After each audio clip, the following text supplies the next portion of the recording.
prominent singer Dorcas Vambe, also known as Maidoteret of Waterfalls, has appeared before the Harare Magistrates Court on fraud charges. Zvinabvira mashoko atinoona kuti aiwa vanhu munyika yeZimbabwe vanyaso kuona kuti kwatiri kuenda senyika cheko cheko hapana. Vachiona vanhu vari very influential, vatiri kuona kuti aiwa vaimbi vanozivikanwa kuti aiwa ndo vanhu vanotombobhilivha mavari, vachiisa trust mavari, vanoonekwa vane mafraud charges emari inosvika mathousands, anotovhundutsa, anotoshamisa, wese onekwa kuti achiitwa nemunhu wechikadzi. Zvinabvira mashoko anomudanikwa panapa, nobva wasubscribe walike turn the bell icon. Tipinda panapa mucrime weZimbabwe anodanyora chiti allegations are that the accused person and her accomplice, her brother Kudakwashe Vambe, who is still at large, misrepresented to the complaint that they had a Toyota Hilux GD6 on sale.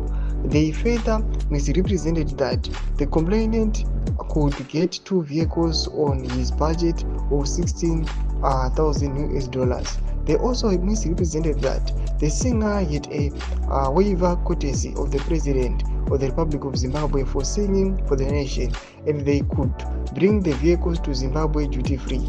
The complainant handed over $16,000 to the accused person, which she receipted in form of an affidavit committing to deliver the vehicles in 2 weeks' time.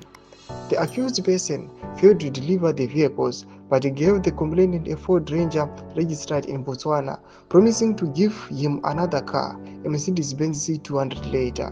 The complainant drove the Ford Ranger, which was eventually impounded by the police for being used without a valid temporal permit. The accused person was granted USD 100 bail.